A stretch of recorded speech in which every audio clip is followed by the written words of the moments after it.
ऋषिवरमानस हंस चराचर जनन स्थिति लय कारणभो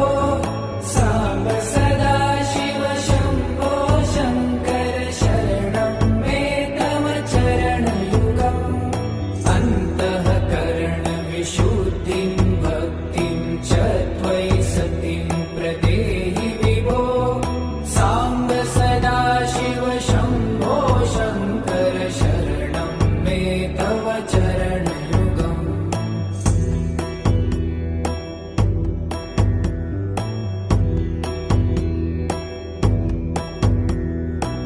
करुणावरुण